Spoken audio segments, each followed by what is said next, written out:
When I heard about the GEPRC T-Cube18 HD Whoop, I was very excited. Just taking a look at the specs, it checks off a lot of the boxes for Whoop features that I really like. And I was very curious to see if all of my expectations will be met when I finally get to try this product.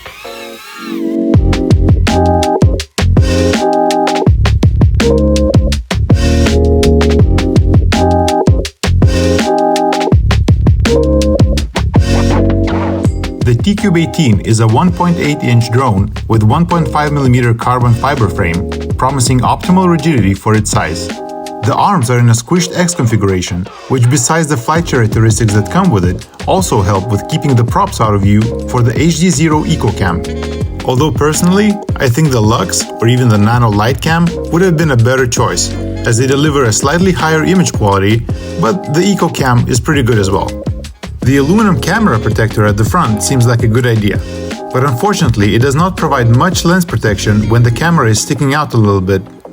It is worth mentioning that the T-Cube18 also comes in analog and now even the DJI-O4 version. Inside, it has a Taker F4 AIO flight controller that is rated for 12 amps, takes 1 to 2S batteries, and has an ELRS receiver built in.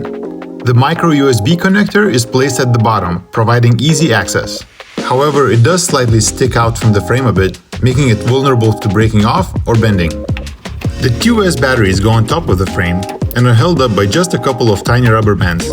This solution may keep the weight down, but they don't give much confidence to keep the battery stable and securely attached.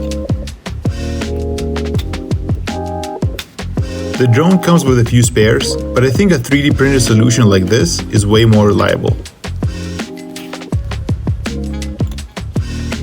A link for this print design is in the video description. The placement of the XT30 battery connector does not feel thoroughly thought out, as the loose cables risk being cut by the props. I ended up securing it with some tape to tighten it up, and that seems to have kept it safe so far. The motors are GEPRC's own SpeedX2 1002 18,000 kV, and they provide more than enough speed and thrust for this build. The 45mm prop size though is somewhat unusual to me. The HDZero version that I got weighs about 42 grams, according to GEPRC's website. It also comes with a buzzer, which is a really nice touch for a tiny drone that will mostly be flown outdoors and make it easier to find after crashing it in some bushes or tall grass. To test how it flies, I brought it with me on a trip to Thailand. While on vacation, I also made sure to visit some of many cool bando spots I found along the way.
So, how does it fly? For the most part, it performs pretty good. It feels fast, lightweight, quiet, and fun to rip around with. The frame design did prove itself to be as durable as advertised. It survived several crashes without any noticeable damage.